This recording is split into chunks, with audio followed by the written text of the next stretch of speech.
Good evening and welcome to the Monday Night Euro review show by the Anglo-Italian pod. As always, my name is Rory and I'm joined by my very good friends Adam and Ben. How are we doing, everyone? How we doing, boys? Ben, how we doing? Nice weekend? Good weekend? Quiet weekend?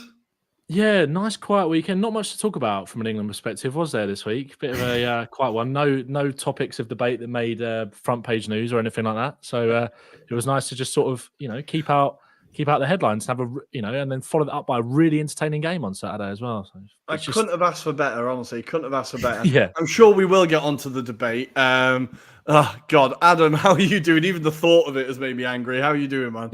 it's strange, isn't it? The hope that kills you, and that's what I'm kind of enduring right now because Poland gave me hope on Thursday night, and we go into tomorrow's game needing a win, but the reverse psychology on this is if we win, we face France, Austria, and a group of death, essentially. I can't remember the fourth team, but I think it's the Netherlands. I think it's something like that. Something Netherlands, like I that. think. So yeah. it's going to be one of those that, do I bother? Do I care about us? I don't know.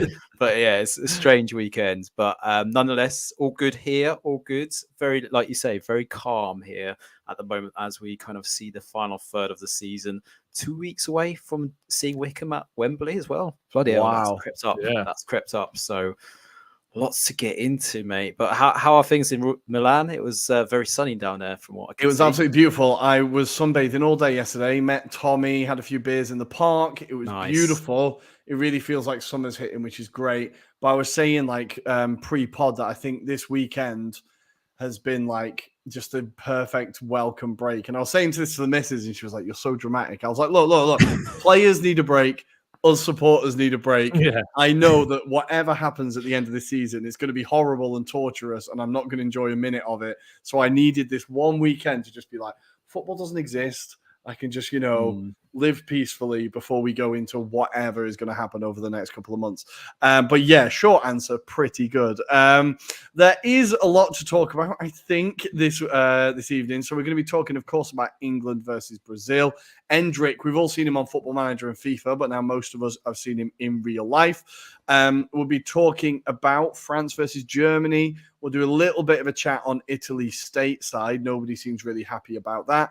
We'll talk about a few of the international friendlies. And of course, as Adam is rocking his Poland shirt, we'll be talking about the playoff finals for Euro 2024. Some really interesting matchups there. So let's just get into it, I suppose. And let's go with Endrick announces himself. Now, this is a player that I've only really seen YouTube highlights of. I've had to believe how good he is from people on Twitter. And it was nice to actually see him come on the pitch. It's a bit mad. He's built like a barrel, right? He's like tiny, but he's so wide. And it only took him 4 minutes of being on the pitch to get the opening goal, I think. But I think the main issue here for me, and maybe the wider issue, is I'm going to go, Ben, I'm going to go to you. The defending. I think there's been a lot of chat around England and who stops this team from winning the tournament. Well, who stops this team from winning the tournament is the defense, I think. Yeah. What did you think of the performance in general before we praise Brazil? Are you as concerned as me about the defense and how solid or unsolid we looked? Well, yeah, it's a tricky one because it was Lewis Dunk that came on that made the mistake that led to the goal, right? His header. And it was very messy. It didn't look great. And there were times where Brazil, I think, got through England a little bit too easily. Obviously, it was unfortunate for Kyle Walker to go off injured as well, which kind of upsets the balance of that back line. You take the experience out of it, but you've still got Stones in there. You've still got, I think Maguire did start, didn't he? I think he alongside did, Stones, yeah. And I think what was really alarming was I was chatting to my old man about this today. When you take Luke Shaw out of that England backline, and it's always a worry because of how injury prone that he is, the drop off to Chilwell is huge. Yeah, and I've always kind of been of the mindset that I don't think Chilwell is quite as good as people maybe say he is. I think he's a bit of a system player. I think he very much suits playing in a back three, which England might well operate in the summer. And I actually think part of me, I know three at the back doesn't sound sexy, but I actually think in terms of some of the players that we do have, I think it's a good way to get the best out of some of them. But I'd still be picking Luke Shaw over Chilwell every single day of the week. And I think his performance was quite alarming, really, like alarmingly bad on Saturday. And I wasn't too worried about the defence as a whole, because I think a lot of what looked bad was individual mistakes from players that aren't necessarily in form, or Lewis Dunk coming off the bench and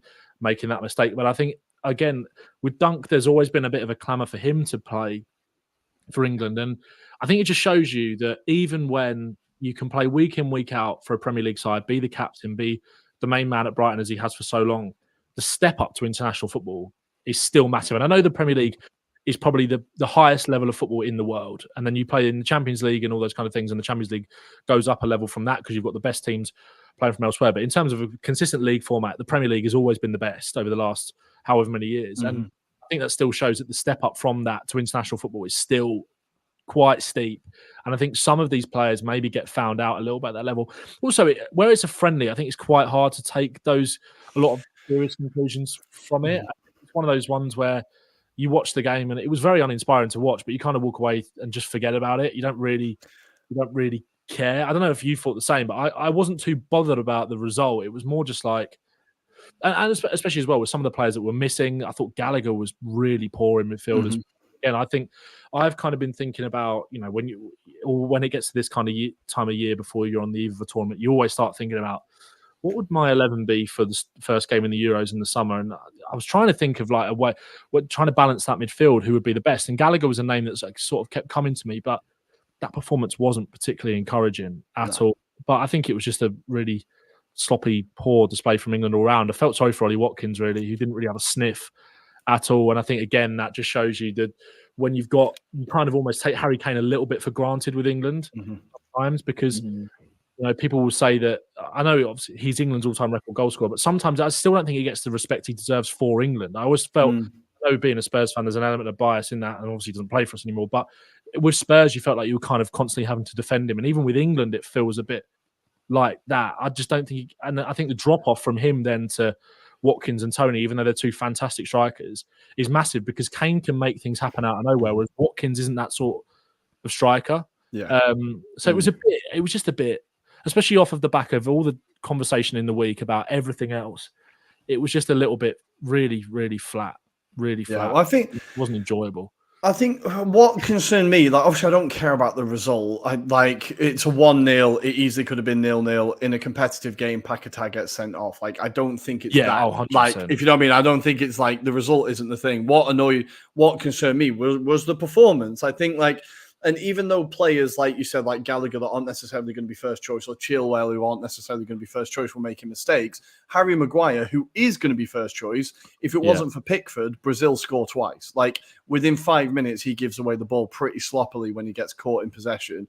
And without Pickford, that's a goal straight away. And I think it kind of concerned me that, like, there still seems to be this soft underbelly to the England team that no one kind of seems to admit. And like, when I've seen these people go, oh, well, the France team and England team is exactly like a level in ability. I don't think they are, because the French defense is so much better than ours. The goalkeeper, I like Pickford. He's never done anything wrong for England. He's always been reliable. But Maignan or Bryce Samba, who they had against Germany, is a better goalkeeper, better shot stopper, better with his feet. So I think that there is still this concern for me that you take one person out of that defense, you take Shaw out of that defense, as you said, and the whole thing seems to look very shaky.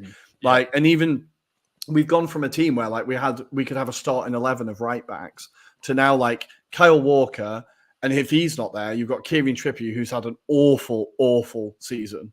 Like, he's not had a good season. No. And then Ben White, who's not getting picked, right? And it's like, who's next, right? And I think the defense concerns me. I felt like the way Southgate played, and I know we have a go at him for not being attacking enough, but I felt like, and Declan Rice, I know I'm biased, but he was England's best player on the pitch, right? He was fantastic. But him on his own in that midfield, it just wasn't possible for him to do. He needed more support, because Declan Rice also, now he's at Arsenal, and the role that Arteta has him played, and he likes to bomb forward a bit. And it just felt like he was being held back a bit and also not supported. So then Bellingham, obviously we don't want Bellingham doing the defensive work. You go and do the creative work. But I think Southgate didn't support him properly until Mainu came on, and then maybe there was a bit more balance. But I think there's still that in transition and defensively, I felt like England were a little bit weak. I don't know if you agree, Adam. Were there any other concerns from the performance? I think it was probably very lackluster in terms of the lack of imagination from an England perspective. I did feel like it was missing some kind of spark, someone that could kind of drive the ball a little bit more. And it was very reliant at, I think it was very evident in the second half where everyone kind of went into that final third and was expecting the centre backs to do something about it, like create some sort of long ball, like long divisional kind of ball. And it was never going to be that kind of game, because what was interesting to see, as much as we talked about or have been talking about England and the fact that they weren't maybe clinical or just not really at their kind of A game, I didn't see much from Brazil either. Vice versa, I felt they kind of almost felt that England were a threat, and you could see they were putting men behind the ball and then looking to counterattack a lot. So it was interesting to see that kind of style of play from Brazil, because I think we expected them to be all gung-ho, you know, showing us their kind of talents, and it was kind of a very solid looking Brazil side. It wasn't spectacular by any stretch of imagination. Yes, they've got attacking outlets up top, but actually I felt it was interesting the approach that they took. And I think the fact that England lost took a lot of that kind of shine off Brazil's performance, because everyone could kind of isolate England and kind of shout about how Southgate got it wrong, for example. And it's interesting. I think this probably resets the, like you alluded to earlier, about the fact that people comparing England and France, saying we're on the similar levels. Well, actually, that may reset that kind of focus and actually highlight that England need to work on a number of different things, including how they kind of work in those sort of situations. It didn't feel like they had a plan, didn't know what to do in those sort of circumstances, which was interesting. Highlighted probably that Sam Gallagher tries too hard in that middle of the pitch. I think he was overdoing it at times. And when Kobe Mino came on, he seemed to make it seem easier. Like, obviously, he didn't seem as stressed out in comparison to Sam Gallagher in terms of that performance. Gone. He's a lot calmer on the ball, isn't he? He's a lot like, he's just a lot calmer on the ball. And I think I saw someone describe him as the only English player who has like la pausa, like he takes the break before he gives the ball. And I think he just instantly looked perfectly at home, and I think I would be thinking of him as he's made a case for a starting midfield spot, I think, because there's a lack of options there at the moment. I also think, and alluding to your point about not really having a plan, I think there was like, and again, I'm biased, Saka is the greatest player ever, right? But you take Saka out of the right wing and all of a sudden there's no width in the England team. There was zero width.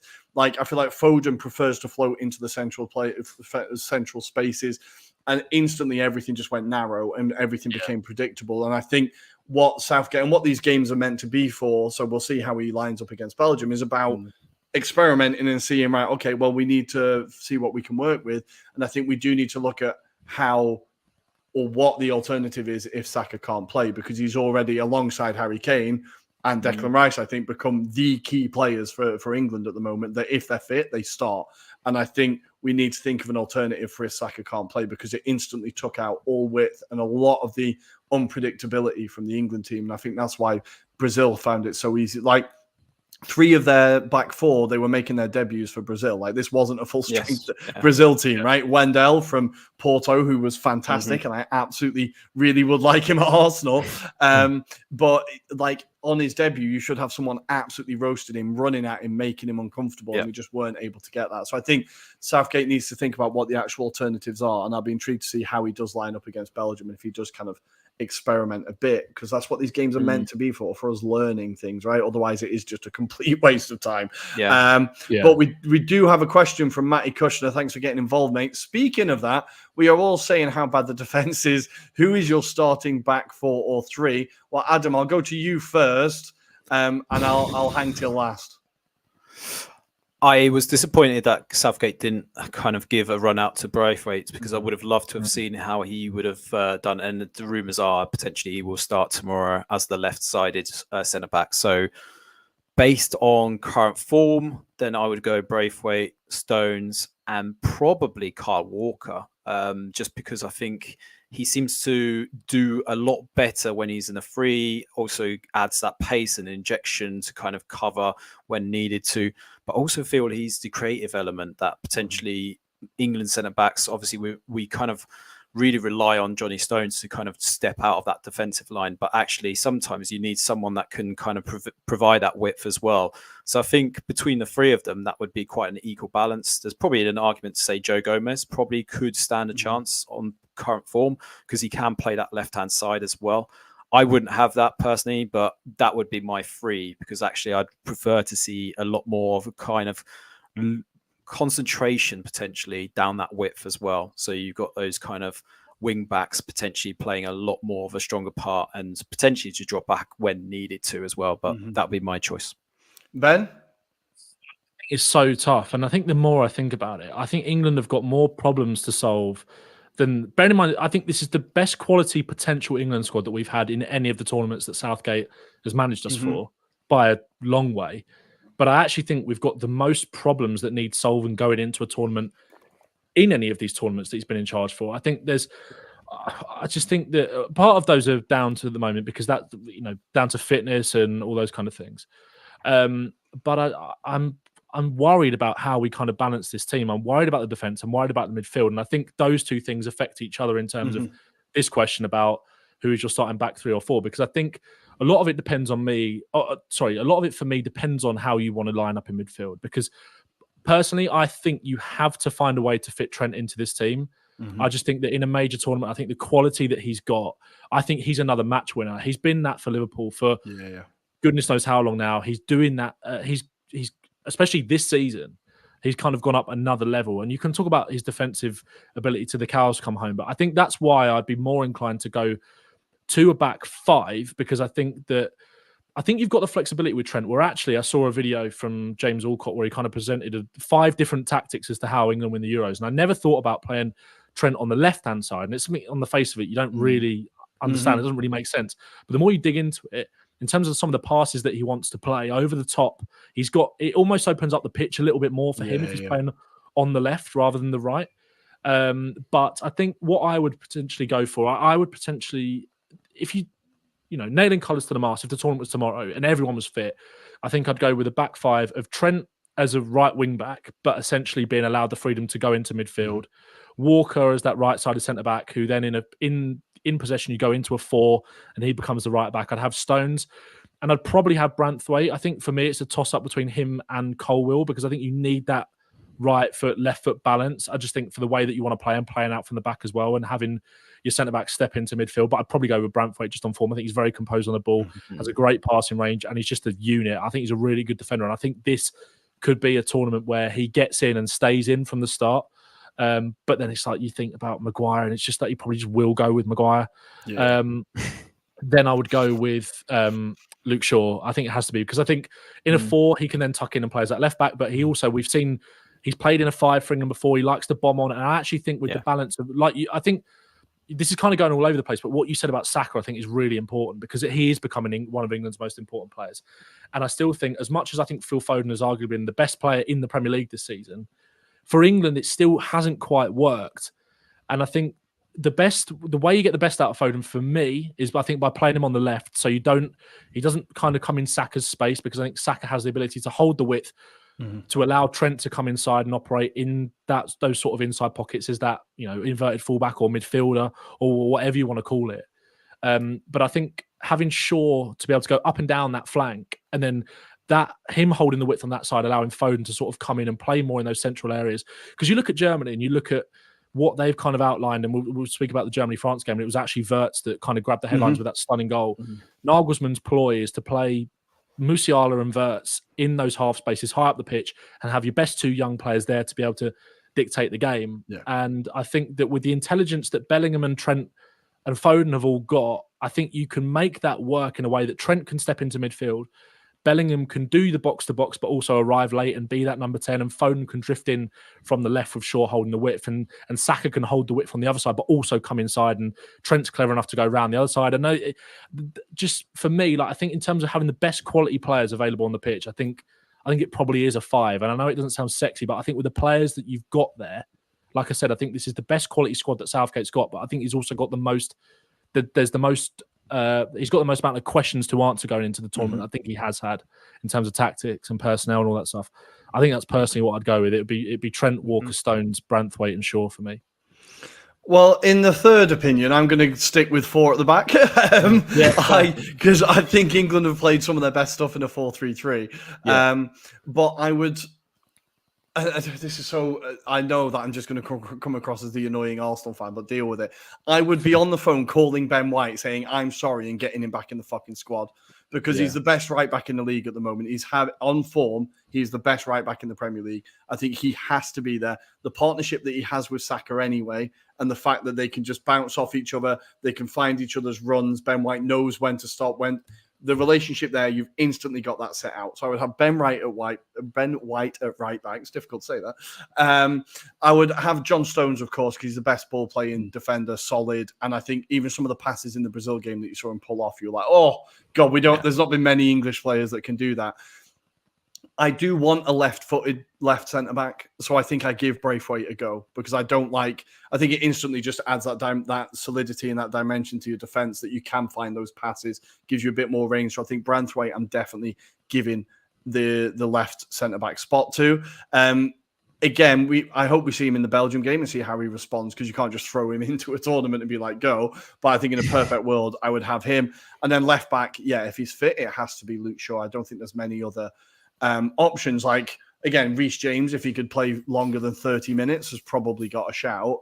But I think, it has to be Luke Shaw. But I think England have played their best stuff 4-3-3. I think it allows us to get the most out of our attack and the midfield there. But maybe this is part of the problem for Southgate. Everybody you ask comes with a different answer, right? And I think it's kind of half the problem. That's the thing. I think it's like that's what I'm saying. I think he's got the most amount of quality, but the most amount of problems almost because of that. And then, like you said, you forget about players like Reece James, who I just don't think has got a hope in hell. I just think there's, as much as I love Reece James, and I think on his day, I think he could be the best option. I really think he could be, but that day just doesn't come anywhere near enough. And I think you're right about Ben White as well. I think not even just necessarily because I think as much as Ben White has been amazing, he would then find himself in a queue of players to start because, like you said, a couple of years ago, England could. Or the conversation for the last couple of years has been the fact that England could field an 11 of right back. So, as much as how good he's been for Arsenal, he wouldn't necessarily go in as first choice. But I think what Ben White does give you is that flexibility that is so important in major tournaments. Ben White, I think he could play a midfield because one of the big problems as well is that what are you going to do if Rice picks up an injury between now and the end of the season because they've got no one to play there. Well, I'm going to cry if that helps. I'm going to cry. Yeah, I mean it'll be short-term relief for me, but then as soon as the season finishes, it's like, oh, what are we gonna do? But I think that's a major problem for England. Like bear in mind, like you look at. I made a video this morning on TikTok talking about the fact that, and as much as I don't want to give Arsenal players praise, I was talking about the fact that there's this documentary that's coming out about the England. Have you seen about this? About the trouble on the final of the Euros and the fans breaking into the stadium. Yeah, so I made a video sort of talking about. I still think the biggest crime on that day was taking Declan Rice off in that final, and we lost all control then. And I think that was Declan Rice 3 years ago. And Declan Rice has gone on to be potentially twice as good now as he was then, and that's scary because of how well he was playing in that tournament. He was England's best player in the summer by a mile in that year in the Euros. And I do really worry about England if Rice was to pick up a knock or something, or get a suspension. Who knows? Pick up a couple of yellow cards. I can't remember how it works with yellow cards, but say if he was to get sent off in the quarterfinal, then what are you going to do? Because you've got no one to step in there and play that role. Calvin Phillips, by the looks of it, isn't going to go. Jordan Henderson will be in the squad. Like, it's another conversation, but he will be there. We all know that. Yeah. He can't hold down that sixth position on his own, especially if you're playing France or Germany or Portugal or Spain in the quarterfinals.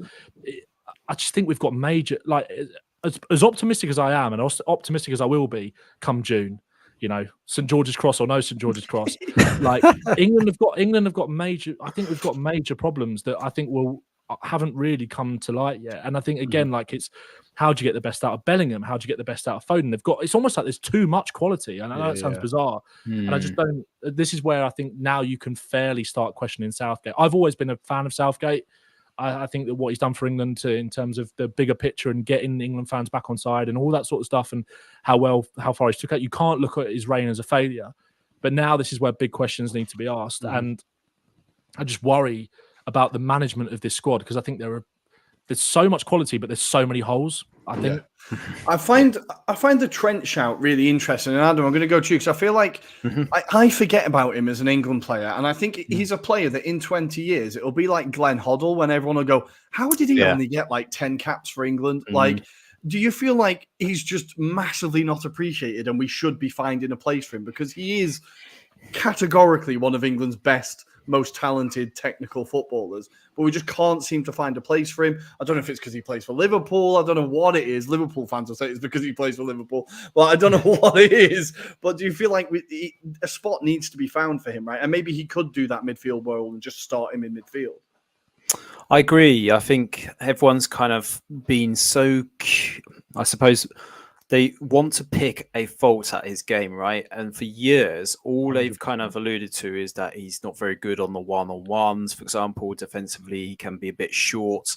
But there's so many positives that can be gained from his outlet, his pace, for example, but his precision from crosses, from passing ability-wise, far exceeds his kind of weaknesses, I suppose. And I suppose when you look at how Liverpool managed to adapt to those kind of circumstances, they give him that freedom. They appreciate that there is going to be times where he's going to be obviously maybe the weak point in their team and, you know, he's going to be targeted. But I think over time, he's actually got better and better. And it's maybe something that hasn't been highlighted as much, maybe this season more so. But he's started to come up with a lot more of that kind of quality precision in terms of his game. I don't think we've maybe seen that kind of isolation as much this season compared to last season. So I genuinely think I'm back Ben with his kind of idea on this, that he should be the wing back. He should be the chosen kind of wing back. And if we're kind of alluding to the fact that Kyle Walker would be that right-sided centre back, then that's going to be enough of a cover. Because if I was to say Maguire plays in that position, I'd be a bit more wary, right? I think that'd be calamitous for everyone involved. Right? But this is the thing, like, and it becomes a self-fulfilling prophecy, I suppose, that like, because then every time a player runs past Trent, it's like, oh, it's because he's shit defensively. There's plenty of players who Maguire isn't solid defensively, right? But then it doesn't get, although he does get hammered, but it's not constantly like, you know, that's the weak point of his game. People are, no, you got to stick with him. You know, he's a good player. You got to keep going. Don't be negative. But it just doesn't seem to be the same for Trent. And I'm not sure why, but I think if it continues in this way, it's going to be a player that we look back and go, how did we not find a place for him in the team? Because he's just absolutely fantastic. And as you said, Adam, he has got better defensively. And the whole thing about a squad is that you ask someone else, well, that's my weakness. Okay, well, I can help you out. And we all, you know, make up for each other's weaknesses. So surely you should be looking for that. I think, Trent needs to be in there. I would have him in the midfield, I think. I would have him in the midfield in a perfect world. But, plenty of headaches for Gareth Southgate, I suppose. We kind of covered it on Thursday, but I want to get angry. So let's talk about the St. George's Cross thing. It's hilarious, isn't it, right?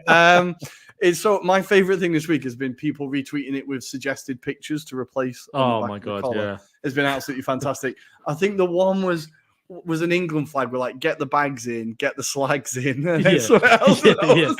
Absolutely brilliant. But I have enjoyed this week on Twitter seeing the anti-snowflake brigade become snowflakes. Adam, your personal highlights of this argument? I tried my hardest to stay out of it, honestly. Do you know what? I've actually switched off from it. Really? I can't give it any time or day or any of my thoughts, to be honest, because as soon as I heard it, I felt what a non-story to be really bothered about. Like, of all the things you could pick, and it's been highlighted, look, there's been previous kind of editions of England kits, or GB kits, for example, where it's not actually been using the full St. George's Cross emblem or anything like that. And if you look at the templates, if you look at what Nike have done with previous teams or other teams, for example, even Poland, for example, we've got the Poland Federation on the back where St. George's Cross should be. So you know, in Poland, we don't give a shit. We do not give a shit. We'd like an imaginative kit. I've already said this on Thursday. Someone change it up, better than just a standard template. So the fact that I actually think it's a nonsense kind of thing that people have read into it far too much to actually what it should symbolize. For example, the most important thing is obviously from an England perspective is the three lions, right?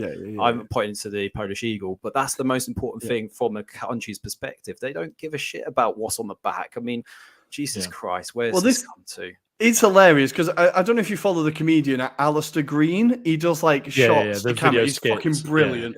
The video he did today, and he's like interviewing all these people, and then it was the one guy who likes football, and he's like, I couldn't give a shit, mate. I don't care. I could not give a shit. And it's just fucking brilliant. It's absolutely brilliant. But Ben, I did see you slightly getting involved with that. I put up the Tommy Shelby putting my gun to my head because I was at the desperate point. But yeah, how have you reacted to the whole thing? That was how I felt, but I just had to keep diving in because it was just there was more nonsense day by day, which just became hilarious by the end of it. Like I was exactly the same as Adam. Like it's one of those things where you're scrolling through Twitter and it's like, oh, the New England kit's out. It looks really cool. Like the kits are great as well. It's just they're beautiful. Like people, they've sold out quicker than any other kit, and people wonder why. People don't care about the St. George's Cross really because, like Adam said, there's been variations of the England kit which has had a play on the St. George's Cross in all different colours. There was the Umbro kit from I think 2012 Euro, or maybe it wasn't that one. 2010 maybe. 2000. It was 2004, wasn't it? On the shoulder. I see that one. There was one. And everybody talks about that as one of the best England kits ever because it was the golden generation. And I think it was 2011 where Umbro played around and had multicolored crosses dotted all over the shirt. The goalkeeper kit was the cross all over the thing in blue. It was like. And they've done it to Brazil. They've done it to Adidas. Have done something very similar with Scotland. It's not been. It's really not that big a deal. But I think it's just it's an excuse for people to push very separate agendas that have got nothing to do with football, about their own beliefs and stuff. And I think that's been the saddest thing about it. And I think the worst thing is that some of the just disgusting racism that we saw on Twitter throughout the week won't get anywhere near as much of the press because this country doesn't want to have difficult conversation. That's what it's about. They'd rather stick fucking. What's his name? Tom Skinner, the guy from The Apprentice on GB News in the morning to debate. Yeah, literally. And it's like usually sometimes like I find him quite funny, but it wears very thin when he's been asked to actually speak up on serious things. An opinion. I don't want to hear your fucking political views, mate. I've got no interest. What makes you qualified to peddle your fucking semi-racist shite on daytime TV? Exactly. Blows my mind. I thought, you've got that thing where you say, abosh. Just leave it at that, mate. Just leave it.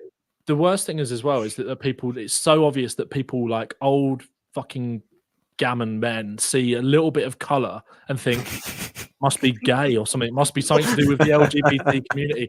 And it's like Joey Barton saying it was the bisexual flag. And it's just like, oh my God, like you're seeing what you want to see there. Like it's just because you're trying to push your own agenda, and it's just embarrassing. Like I think the thing that didn't help Nike is that their handling of not handling of the situation, but the initial wording of it was a little bit clumsy. Like it was a bit odd. Like you can just say they probably just shouldn't have publicized it, or like shouldn't have said it was a playful update because that makes it seem quite meaningless. And then there is a legitimate argument to say maybe why have you changed it? Yeah. But then by saying why have you changed it, that implies that it's on every single England shirt that's ever existed, which is not the case. I've got England shirts where there's no St. George's Cross on it at all. It's just a small bit of detailing that.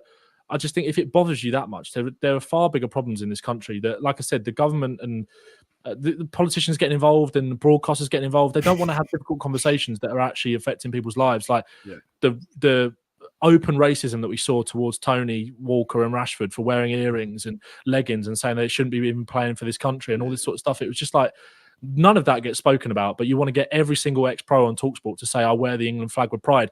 Like Adam said, with the Poland shirt, that's not the Polish flag.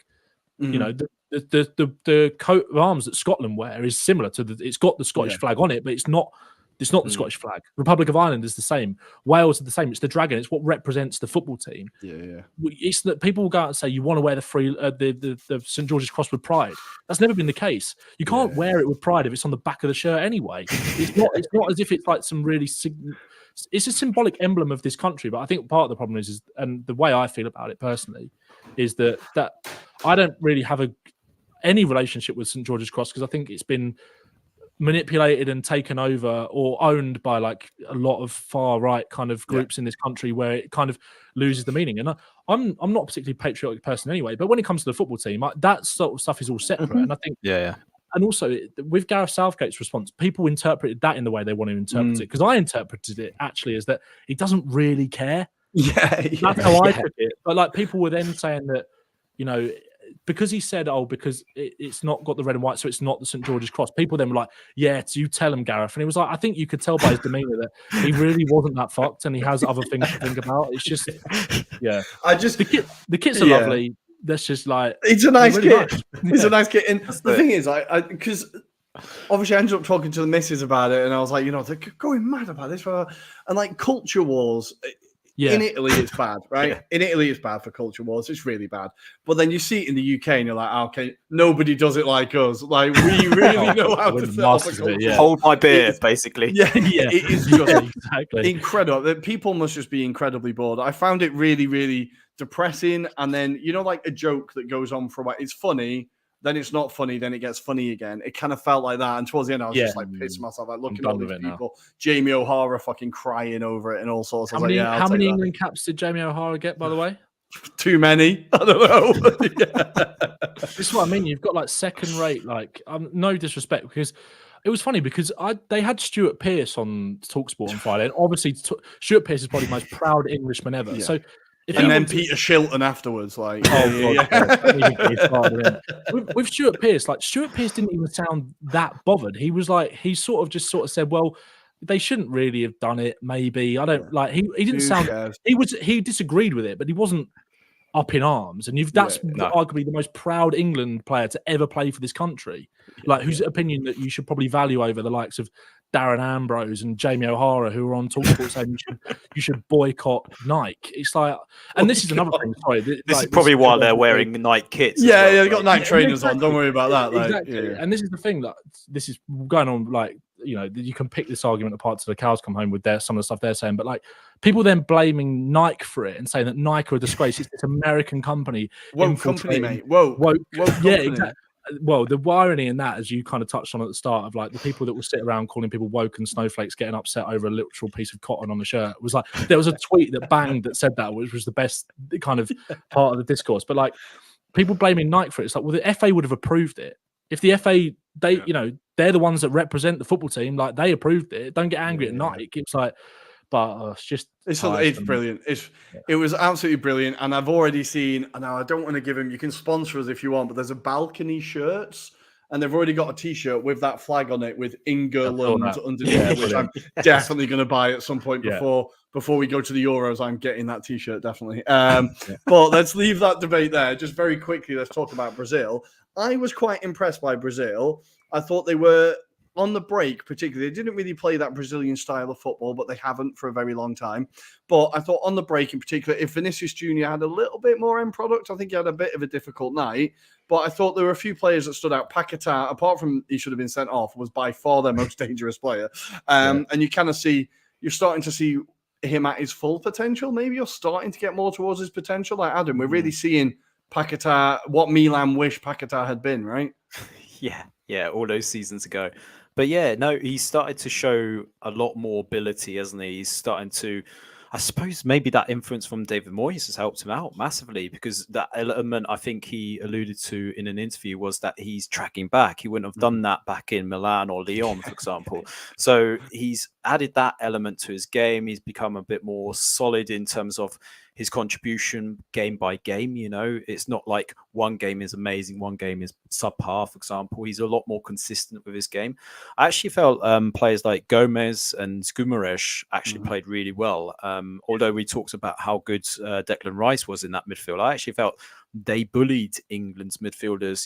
They didn't let them kind of dominate that kind of play. You saw Bellingham really struggle to get into this game, for example. So I think they did a really good job. But even when we're kind of alluding to the fact that there's no Alisson, for example, there's no Marquinhos in that defense as well. These players that came in just show that there is a depth with Brazil. I think that was kind of escaped a few seasons ago, when Brazil have been struggling at World Cups. But yeah, I mean, I still feel like we didn't see the best of Brazil. We didn't see a lot of it, but it was interesting to see their approach. And it just felt like they were just a bit more happier and calmer in those kind of situations, whereas I suppose England were starting to get panicky. They didn't know what to do with the ball. And I think that's the difference in terms of that international football, that they seem to adapt quite quickly, and they seem to be more at home, which was surprising when you consider like a lot of those players don't necessarily play in the Premier League. So that was interesting food for thought. Yeah, and we saw two players, Ben, that everyone's excited about, Endrick and Savio, who we are very soon going to see grace the Premier League as he's going to come across to Man City. He only had a bit of a cameo, but he looked fairly exciting. Looks like another Julian Alvarez-esque player that City have just found, and he's going to be world-class within a week, right? Yeah, you just know it. Some of these players come to City with almost that real lack of pressure in a way, and I think that's why the players like Alvarez, who they brought in from River Plate, and when they brought Jesus in at the start, like relatively unknown names, and it's obviously very clever scouting, but they're coming because of the stars that are already there. And you'd argue that the position that they find themselves in the table in the Champions League, there is that pressure. But for those players coming in, I think there is that little bit of freedom, and I think that we'll definitely see that from him. Endrick was an interesting one because, like you said, he's a player that has been talked about maybe more than a lot of other players over the last sort of 6 months in terms of the hype around him, but nobody's really actually seen anything of him. It's just been, the links to, obviously he'll be going to Madrid, and the YouTube clips and all that sort of stuff. He's, like you said at the start of the show, like he's very stocky. Like I didn't expect that physical build from him at all. I quite like the fact that there was a moment where I think he'd only been on for a couple of minutes before the goal, and he tried that piece. It might have been at 1-0 actually. He tried that piece of skill to get around the fullback, and it didn't quite come off. But I quite like that. I like the fact that he came out there with that confidence, and not to bring it back to England for a sec, but like that's what I really enjoyed about Mainu as well. Was that the fact that he just Endrick had that same sort of thing, and obviously he's more of that flair player anyway, so you're naturally going to get that confidence. But Mainu didn't look phased at all, and you kind of mentioned about the La Pausa, like. Just take a second, just, he's scanning, he's just taking it all in, just like very calm in that midfield. And I think obviously Endrick is on the other end of the spectrum in terms of the style of play, but I think we saw similar from him in terms of the goal was a bit messy, but he was there and he scored. It was a big moment for him. It's interesting that, Adam, you picked up on, obviously you spoke about Guimaraes and João Gomez. João Gomez has been so impressive for Wolves. And I think everyone's talking about the fact that Wolves are in financial trouble and that Pedro Neto will most likely be off in the summer to kind of raise those funds. I would not be surprised if a top team comes sniffing around João Gomez. Yeah. He's been super impressive, and he kind of dictated a lot of the game with Guimaraes in there on Saturday. So, Brazil, it's almost like they've learned a little bit from, we were talking about it earlier before we sort of got onto the England discussion about how compact and played basically a counter-attacking side against England. And it's almost like, because Brazil haven't had a lot of success at all over recent years, and Argentina have dominated South American football, winning the Copa America, then the World Cup, and it's obviously the Copa America on the horizon this summer. It's almost like they've learned a little bit from that. And obviously with the loss of Neymar as well through injury, obviously they've got Vinicius, who is that flair player, Endrick coming through. But they feel like the most functional Brazil team, I feel like, we might have seen in a while. And obviously when you've got Richarlison to add back into that as well, who isn't a flair player, he's so effective for Brazil because he's a kind of more of an old-fashioned number 9, make it, get it up there, hold it up, bring other players into play, and he scores a lot of goals for Brazil, and it works. But when you kind of counteract that with the freedom that Paquetá has been given, and I think going into the Copa America, he might go in there as one of the most important players. So didn't feel perfect from them, like I said, debuts at the back for the defenders, but I think there is a lot to be excited about for this sort of new look Brazil going forward. I think what that team could look like in a couple of years at the World Cup will be very interesting. Yeah, I think they're still waiting for Ancelotti to take the job. Their manager there is very much like a kind of placeholder. But yeah, I was really happy to see Endrick for once actually playing. I was like, right, here we go. Let's see what this guy's all about. And yeah, I was really impressed with him. Really impressed with him. Good stuff. Let's leave England-Brazil there. We got a lot out of that, guys. Good work. And we're going to talk about, very quickly, I suppose, Italy going stateside with 2 wins. And, well, everybody here is delighted. Every Italy fan I've talked to at work has just been like, what the fuck was that? What have these performances been? Nobody's impressed. It's been 2 very different, completely different 11s, I think, in both teams. So he's using the break what it's for, right? He's kind of experimenting fully, Spalletti, and seeing what he's got in his hand. Most of the rage, to be honest, was about them going to America in the first place. A lot of the fans were really pissed off about that. But 2 wins, Retegui getting 2 goals in the first game against Venezuela. I think that's now 4 goals in 5 caps for Italy. A really impressive start for him. And then Pellegrini in the 3rd minute and Barella in the 94th to get a 2-0 win over Ecuador. But I think one of the most interesting talking points here, Adam, is the goalkeeping spot. Donnarumma saving a penalty, of course. But within that performance, you could see his weakness with the ball at his feet. You really could see how he gets exposed, right? And then, of course, Ben, well, I'll come to you for Vicario in a moment. But do you think Donnarumma, Adam, impressed enough there, or do you think that spot is fully up for grabs? I still think it's up for grabs. I don't think he's particularly comfortable with Donnarumma. Obviously, he's got, I suppose, the experience behind him in the number 1 jersey for the Azzurri national squad. But I think there's been a lot of question marks about his performances, not just like in this friendly, for example, Rory, but actually generally in the campaign as well. You know, I think there was a few mistakes that led to goals, for example, against the likes of Albania, was it? I think something like that in a friendly. North Macedonia maybe as well. North Macedonia as well. So there's been a few examples like this where he's been let down in terms of the way he approaches the game, and I've noticed he does a lot more of that kind of footwork with PSG as well, which I think he's trying his best to do better at that kind of side of his game, but that's not his natural game. He's actually better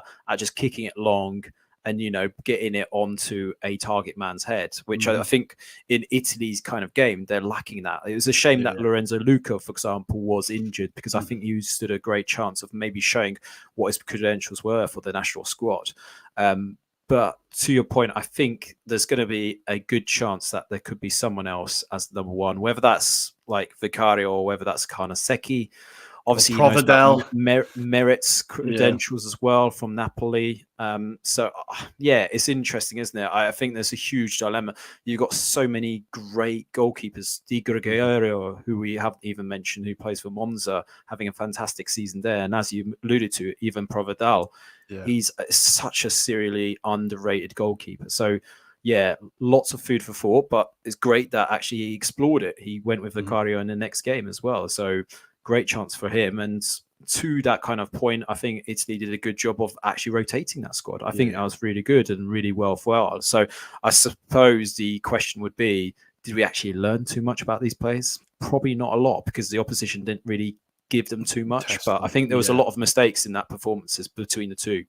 Yeah, well, I think this is the thing. It's been treated as a marketing exercise really more than like actually getting an opponent that's anywhere near preparation for a European tournament. But Ben, Vicario, he could be Italy's number 1. He's accused sometimes of being a little bit lightweight, but do you think he has what it takes to be able to step up and take that number 1 shirt? I think so. I think a lot of that is kind of born out in his mentality. You can see how much he wants that. I was really pleased for him to see him get his debut, because I think he's definitely earned it. And I know, obviously, as a Spurs fan, there's going to be that element of that within that, but he's been super, super impressive.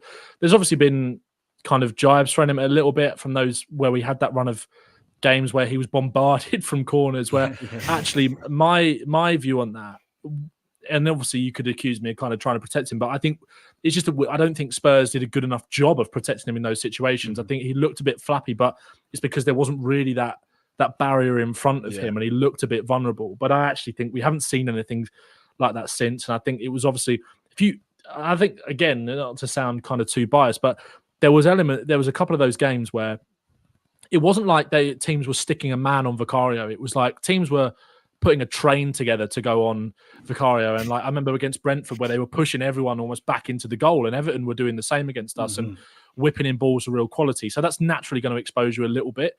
There is definitely something to work on, and Vicario's not the perfect goalkeeper, but I've been so impressed with him. And I think, like I said, I think his mentality has been such a welcome addition to Spurs as well. But I think if you think about Italy and you think about the characters that have played for them over the years, I think that's what he has over Donnarumma. I don't see that with Donnarumma. I see Donnarumma as a presence in the sticks. He's not, for example, as an England fan, he's not someone you want to go up against in a penalty shootout because of his frame. He's huge. He feels like he's a mortal kind of giant in goal.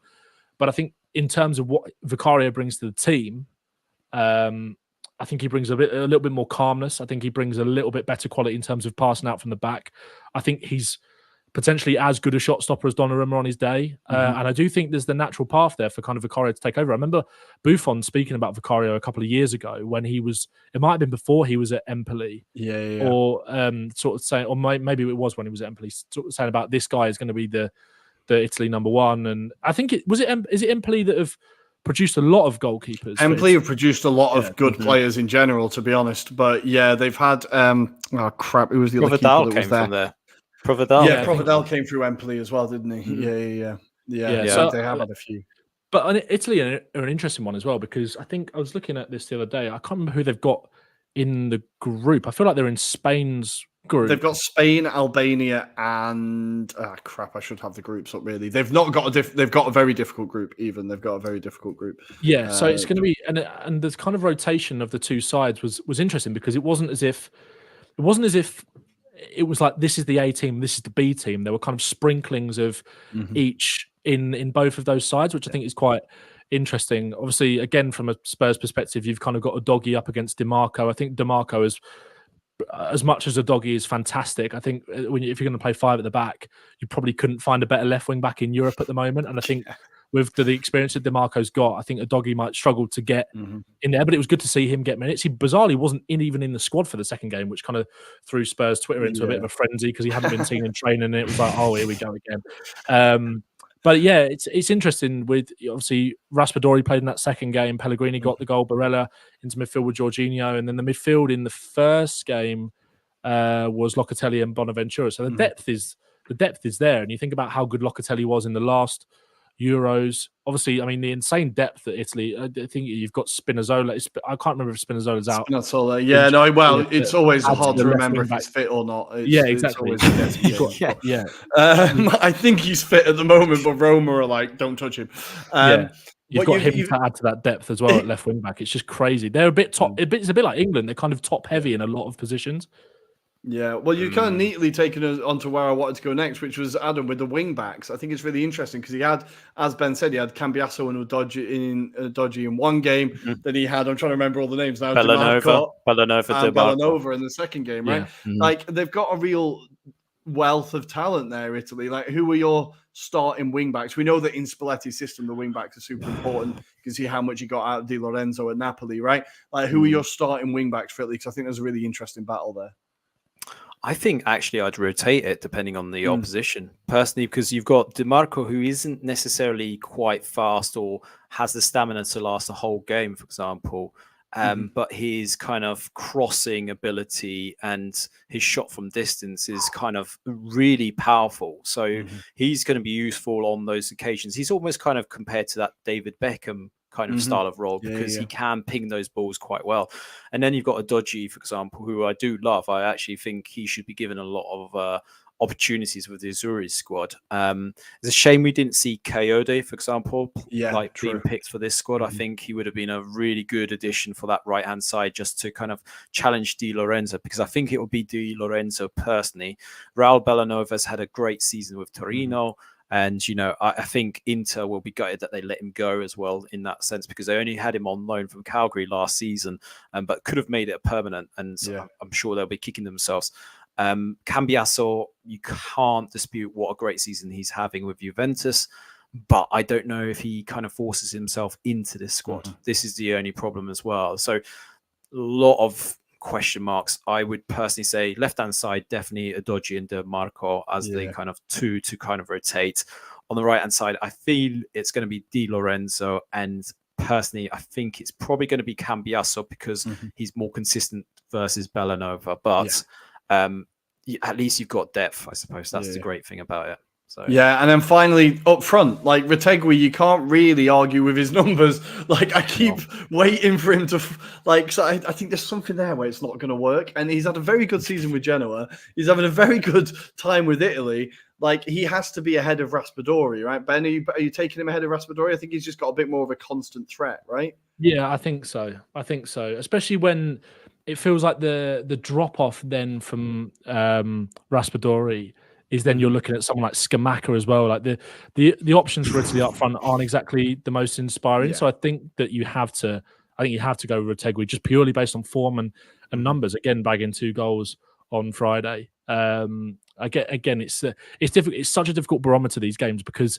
was it Venezuela and Ecuador that they played? So it's not as if you're getting that same, anywhere near that kind of same test. And it'll be, I think the summer for Italy, I think, is going to be more about the players around that. I think it's going to be whether the players, like obviously Chiesa played on the game on Friday, but with the kind of up and down season that he's having, or not really even up and down, just the kind of disappointing season that he's having, really, like, is he going to be a guaranteed start? You've then got Pellegrini, who's been more consistent.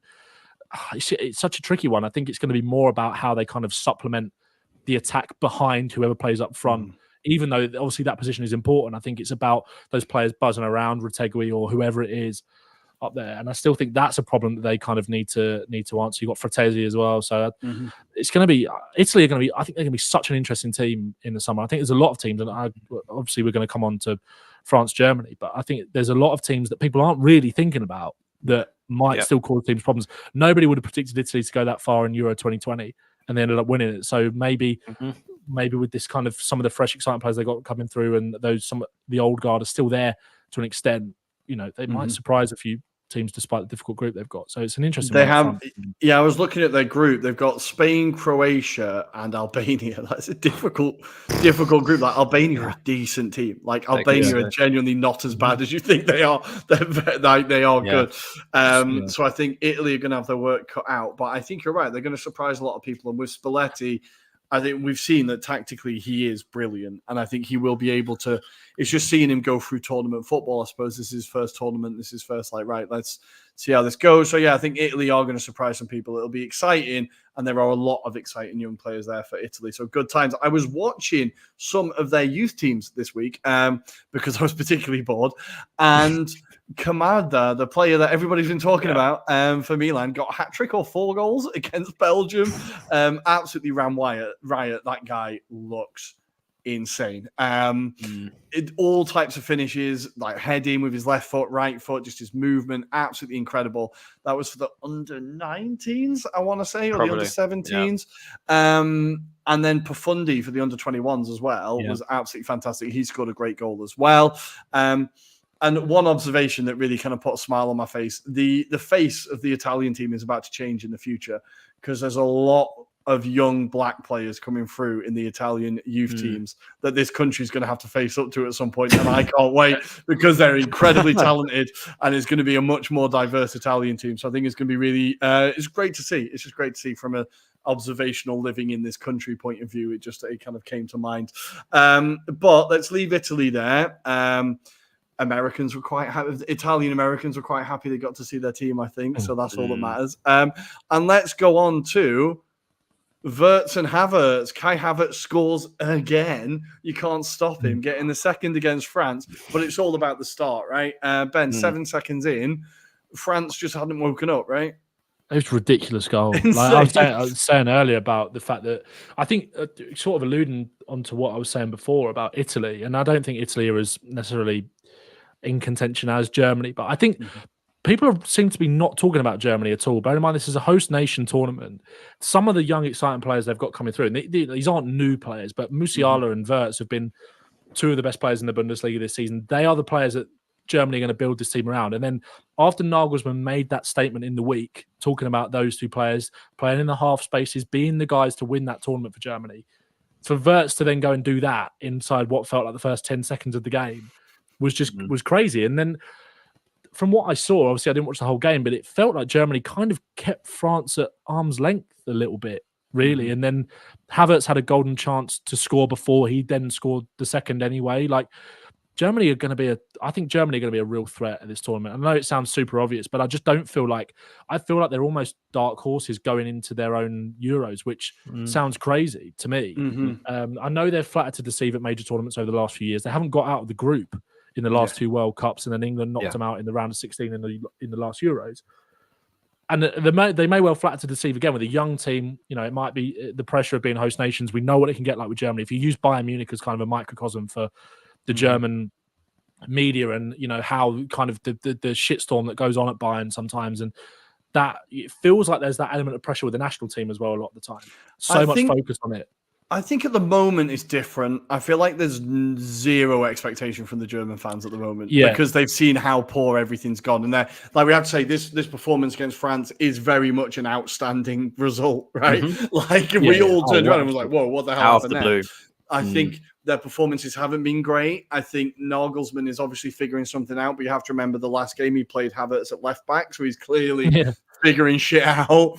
But there's a lot of encouraging signs there. I really liked Mittelstadt at left back. I thought that was an interesting pick.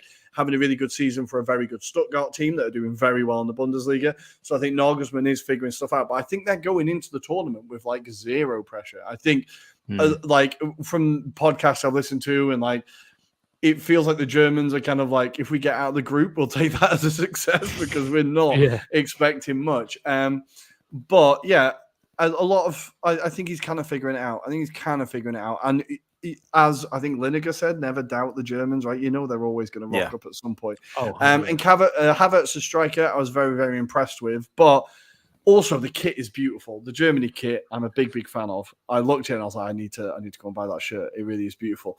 But Adam, when you talk about France, is this just a bad day at the office? The team selection to me seemed a bit odd. Before I get on my Arsenal high horse, what did you think about France and their performance? Reminded me a bit like England, really, where I think there's that little bit of arrogance that maybe, you know, you can rotate a few players and you can get away with it. And by the way, that goal that Germany scored, it's not the first time that they've been caught from a routine like that. Austria did the same to them, where they conceded quite quickly from a very similar kind of setup. So obviously it was something that Nagelsmann and that kind of background team did see a flaw in their game. And you saw Zaire Emery, for example, being picked in this game as well. I thought Didier Deschamps used this as an opportunity to rotate and play around with players. You know, we saw Marcus Thuram being kind of the focal point up top as well. But yeah, it did seem like a game where they did struggle. And there's a lot for them to maybe ponder and consider what their approach is going into this Euros, because yes, I think everyone kind of sees them as a favourite, but no one kind of dares to kind of try and beat them. And I think this was probably an eye-opening kind of game for Deschamps. You heard boos at the end of the game as well, because you could see French fans were disgruntled at that performance. They're not happy. They're not used to losing in this manner. And I think Germany really put it on them. And that, you know, whilst we're talking about how great Germany are, I think there's been a lot of distractions in the German national side. For example, they're going to end the association with Adidas for their kits and go to Nike, for example. That's a major kind of outburst of cry from the German national fans. They don't like this. And I think that's been helpful because in recent, if you look at the last two friendlies, they lost 3-2 to Turkey, for example, and then lost to got battered by Japan as well. Japan as well as another example. So, you know, Nagelsmann needed a result out of this. And this, bear in mind, he hasn't got Leroy Sané as well. There's a lot of question marks about Ilkay Gundogan as well, his role. Where does he actually fit in this? Because he's no longer got the legs to kind of fulfill that defensive duties by all accounts, but he's played in a kind of attacking midfield play. Now, he did that kind of thing for Man City, but actually, can he do it on the national side? I've not seen him do it very regularly. And then you've got the rumors about Tony Cruz. Potentially this is his last tournament as well.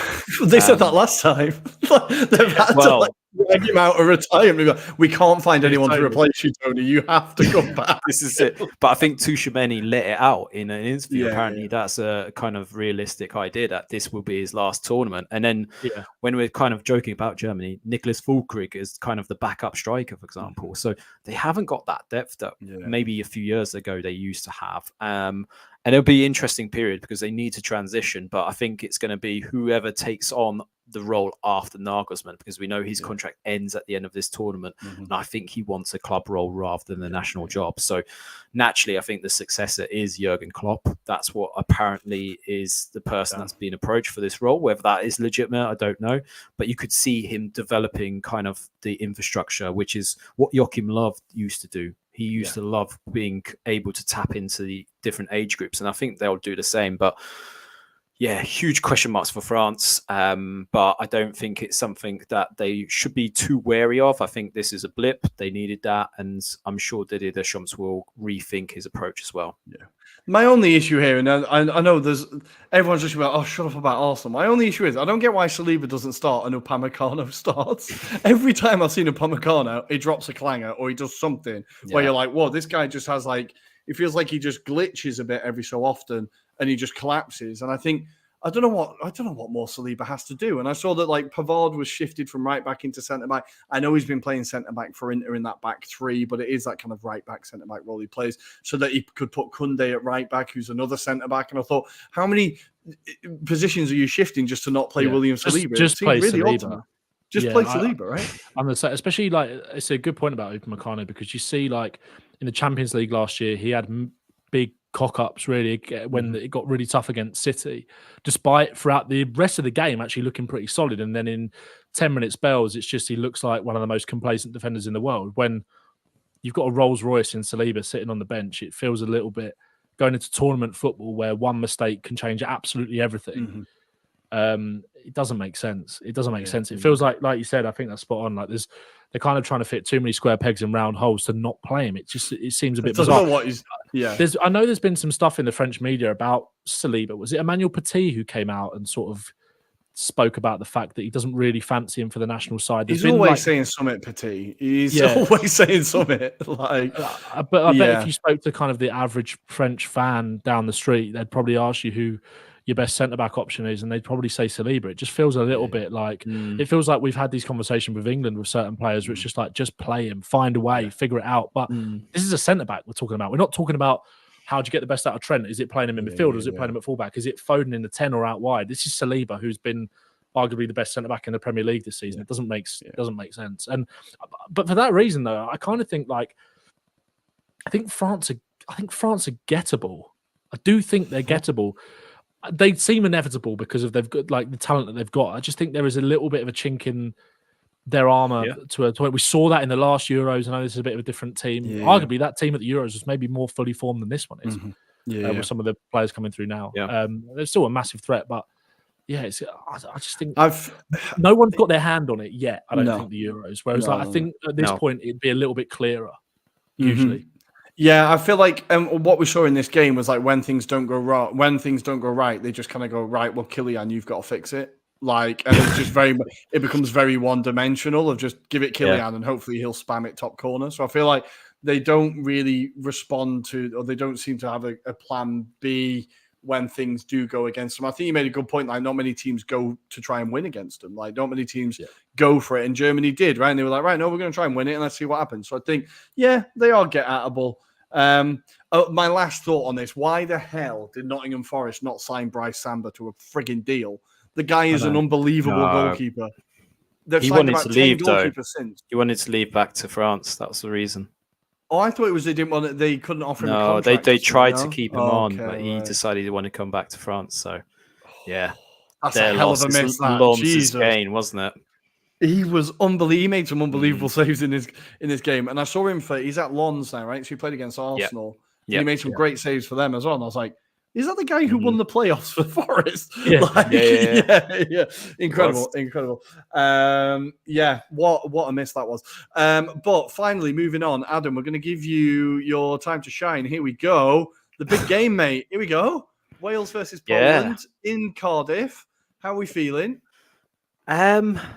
Confident is the word, because I didn't think I'd be saying this, and I didn't think I'd give a damn either going into this, but actually I am, because he gave me too much hope on that Thursday's performance. It was against Estonia, an Estonian side that's got Ragnar Klavan. Do you remember him for Liverpool? 38-year-old without a club playing against us. That was interesting. But yeah, I mean, Estonia were pretty poor, but what was interesting was the style of football that we actually played against them, which kind of gave me hope to kind of say, right, on the balance of play, this should be a very interesting game against Wales. I think if you look at the stats, Poland have a very good record against Wales in Cardiff. On the last 7 appearances in Cardiff, we've beaten them every time. The last time was 2 years ago in the Nations League, where we won 1-0, courtesy of Karol Swiderski, and that was Czesław Michniewicz's first game for Poland as well. So the start of an incredible era. What an era that was, right? But yeah, it's going to be an interesting matchup just in general. I feel on the balance of play, if you look at the squads, we probably have a little bit more quality in terms of the amount of players that play abroad and play for bigger clubs, for example. a lot of hype was made around the fact that Lewandowski didn't score against Estonia, but that wasn't because necessarily he wasn't on the end of opportunities. It was because he was just marked out of the game by at least 3 players around him at one time, which actually was great because it actually meant that we're not putting so much pressure towards him to deliver, a bit like you said with the France scenario of Mbappe, but actually other players are starting to contribute towards that game. Obviously, you mentioned about Lens. Frankowski's having a fantastic season down there, and he was the one that scored the opener. Nikola Zalewski, who's playing fantastically well for Roma, he contributed here and scored a goal against Estonia. And I know it's just Estonia, but that's the momentum we needed. We needed games like this. Under Probierz, who's the new coach for Poland, he plays a lot more kind of tactical football play of style of football anyway. And he's kind of compared to like a Guardiola kind of philosophy. He likes to kind of play that tiki-taka football, but he likes to play really kind of pressurized style of football where he puts the defense under pressure, makes them crack. And you could kind of start to see that flow into the game. So I've got a lot of hope, but I am also conscious that Wales are coming off a good victory against Finland, but Finland caused them problems with Tumu Pukki, for example. So I think there's a little chink in kind of Wales' armour to suggest that this is going to be a very open game between both sides. I don't think it's going to be Poland are going to completely dominate play, but based on that performance, that gives me a lot more confidence that we're actually going to potentially qualify. I don't think we deserve to based on our group stages. Let me put my hands up to that. But we had Fernando Santos in charge then, and that was terrible football. Now we completely look different. We seem rejuvenated, a lot more kind of thought about if we don't win this way, then we can change it up. And that's the promising bit for me. I'm happy that we're actually playing some decent football. And that's going to give a lot of pride to a lot of those players as well, because I think they were a bit annoyed from the World Cup under Mikniewicz. Then they had Fernando Santos that didn't even speak a word of Polish, and probably apparently by all accounts used a translator to kind of talk to the guys at halftime, which wasn't enduring. Obviously, we've had Paulo Sousa that spoke in English, for example, but Fernando Santos even just rejected even doing that. So, yeah, it's interesting, but obviously, I'm sure Ben will allude to the fact that Brennan Johnson is in good form for Wales as well.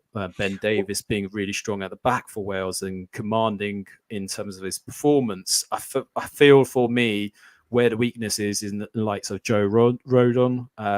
Obviously not as probably as solid potentially. And the goalkeeping situation is an interesting one for Wales as well. Brad Jones obviously only being a reserve goalkeeper for Leicester City. So that gives a lot of doubts. And I don't think he's very stable at times. But, no, I think this is, and this is kind of leads me neatly on to Ben. I'm going to ask you, I thought that, I don't think I was the only one in assuming that once Bale and Ramsey kind of faded away, this Wales would fade away, but they haven't, right? They've continued and they've got just a lot of steady ability, right? And I think the fact that a lot of their players were Premier League players, but they weren't playing regularly, right? Whereas now, a few of them have dropped down to the Championship or they've dropped down to different clubs, gone to different clubs, and they're playing regular football. Like, it's impressive that Wales, and I say this as an Ireland fan, has been able to sustain a good team for a long period of time. Like, did you expect this era to come to an end? I've been surprised. Yeah, definitely. I think Rob Page has done an incredible job to kind of keep them rejuvenated, really. Wales are one of the teams that you just wouldn't want to play, especially like going away to Cardiff. In Cardiff as well, Yeah, their fans are so up for it. They, they love international football. They absolutely love getting behind the team. Like, you've seen that at tournaments, but you've seen that, kind of in these knockout games as well. But obviously that was kind of exemplified even more with the likes of Gareth Bale, and kind of you had that maverick to get them to when they weren't playing so well. Because with Wales, it's always felt like a little bit disjointed when someone like Bale isn't there, and obviously Ramsey is still knocking around, I think, but somewhere. But that front three on the surface is quite exciting. And Harry Wilson's had a great season for Fulham. I think he's really kind of found his, not to sound patronising, but I think he's found a level there where he can really perform on a consistent basis. The back three is an interesting one because Joe Rodon and Ethan Ampadu have played together all season for Leeds and have been really, really solid. Obviously, we had Joe Rodon at Tottenham. I always thought Joe Rodon was going to be, I never thought he was going to be a star, but I always quite liked him from what I saw. And Mourinho fancied him and then sort of got left out in the cold. It wasn't managed particularly well with Rodon. But again, like, I think he's massively found a really his level at Leeds and playing alongside Ampadu. But Ampadu steps up to play in midfield for Wales, so then you kind of lose that relationship. But I think Adam alluded to, and again from a Spurs perspective, Ben Davies, I think being the captain of the national team now, you can see how much that means to him. Ben Davies is always going to give you a 7 out of 10. He's such a steady Eddie, like the sort of player that you need in that team, in the squad, and certainly in the team for Wales. And from a squad perspective for Spurs, like he's just such a great guy to have around, such a calming presence at the back, especially with younger players alongside him as well. The fullbacks, I think you lack a little bit of quality there with Nico Williams and Connor Roberts. I know obviously they've got a little bit of a Leeds trifecta going on with Roden, Roberts and Ampadu. Chris Mepham, I'm not particularly convinced of. And the goalkeeping situation is an interesting one because I think I heard on the radio the other day, all of the potential 3 or 4 goalkeepers that could play for Wales, none of them have played basically a minute for their clubs this season. So it's a bit of an interesting one. Obviously, you've got Wayne Hennessy, who's still knocking about. And then on the other end of the pitch, obviously, Brennan Johnson he tends to play through the middle for Wales. He got his goal the other night, just being a good poacher, kind of scavenger finish, being in the right area. And that's actually something that I was sort of thinking about making a video on it from a Spurs perspective about Johnson. And I really think that in a better quality team, I think that he can almost become what Raheem Sterling was to City in terms of his sensing of danger and his arriving at the back post. But for Wales, it's different. He's the focal point, and I don't think he's quite as good as that. But his record for Wales is pretty decent, and he'll be someone that will be looking to make an impact tomorrow. I think it's going to be a fascinating game. I think Wales may... Sorry, Adam. I think Wales may just edge it just because of... I just think playing in Cardiff, they've got that home advantage. I just think they got that confidence in the win the other night. I think it might just be Wales, but it's going to be a fascinating game. Yeah, they absolutely squeezed through against Ukraine, right? And I think it was the for the World Cup. I think it was the atmosphere definitely helped. I listened to a sports podcast which is all Welsh people, and it's made me very, very biased towards Wales. But I really love their fan culture. I love that it's so inclusive. I love that it's like really just open-minded and welcoming. And like, if you've not listened to the song, what's it called? Amanohid. I apologize for my terrible French Welsh there, but it's a really even if you don't speak Welsh, it gets the hairs on the back of your neck going. I think that they've really got that absolutely nailed. So I think going into that stadium is going to be. I'm excited to watch that game. I'm genuinely excited to watch that game. I think it's going to be a great one. Kivior versus Johnson. Warm up for the North London derby in a few weeks. Kivior versus Johnson is going to be great to see. Jakob Kivior, fully on board. But guys, I think that's everything. The other playoff games we do have very quickly: Georgia versus Greece. I think Poyet's contract expires about 5 minutes after the final whistle. They really are not hanging on to that guy for too long. Pack up your stuff. Yeah, exactly. Thank you, but leave. And then the other one, another interesting one, I think, Ukraine versus Iceland. Ukraine, genuinely a very, very good team. Iceland did everyone a favor in the last round, so we're all backing them. But yeah, Ukraine, Iceland, very, very happy. That will be a really interesting game as well. So it'll be great to see who gets through. If you do get through, as you said, Adam, the group is pretty tough on the other side, but it'd be great to be there, right? It would be great to be there. Yeah, it'd be good to watch us lose every game, right? It's just whenever Ireland qualify for a tournament, mate. Oh, we got there, right? How embarrassed can we get? So, guys, I think we've done all right with no football this week. Good work, guys. Congratulations. So. Guys, thanks for joining us. Some of us will be back on Thursday, or one of us will be back on Thursday with a special guest, which is very exciting. I'm going on my holiday, so I will not be here. But I love you all anyway. Thank you for joining us. You can follow us on Twitter at Italian Anglo Pod, on Instagram at Anglo-Italian Pod, and on TikTok at Anglo-Italian Pod. As I said, we will have the show on Friday. Guys, anything to say before I let these people enjoy the rest of their evenings? No, enjoy the football. Try not to get too bored by England against Belgium tomorrow, because I feel like it's going to be another stinker. I genuinely might watch Wales against Poland. I think you should. I think everyone should just watch that instead. You'll learn more. Yeah, I'm definitely watching that one. Well, thank you for joining us, guys. Don't forget to hit the like and subscribe button, and we will see you on Friday. Ciao, alla prossima. Ciao, ciao. Ciao.